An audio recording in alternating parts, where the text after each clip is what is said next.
महल अब भी खामोश था, मगर कुछ बदल चुका था। वो लड़का अब तस्वीर में कैद हो चुका था, लेकिन वो जिंदा था। अचानक एक अजीब आवाज गूंजी, तुमने अपना वादा तोड़ दिया। ये आवाज पहले कभी नहीं सुनी गई थी। महल लरसने लगा, दीवारों में दरारें पड़ने लगी और कैद रूहें बाहर निकलने लगी। ये पहली बार हो रहा था। वो लड़का अब बाहर आ रहा था। ये कैसे मुमकिन है?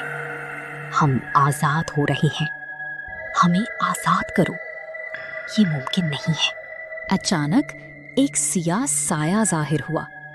वो असल ताकत थी जो इस महल को चला रही थी। अब वक्त आ गया है कि तुम भी कैद हो जाओ।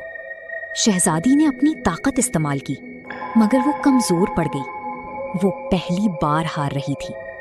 रूहें उसके करीब आ रही थीं। मैंने ये सब अच्छाई के लिए किया था। अब सब बदल रहा था। ये अंजाम की शुरुआत थी और सच अब छुप नहीं सकता था। एक बड़ा फैसला होने वाला था और खतरा अभी खत्म नहीं हुआ था। थर्ड पार्ट देखने के लिए हमारे साथ रहें।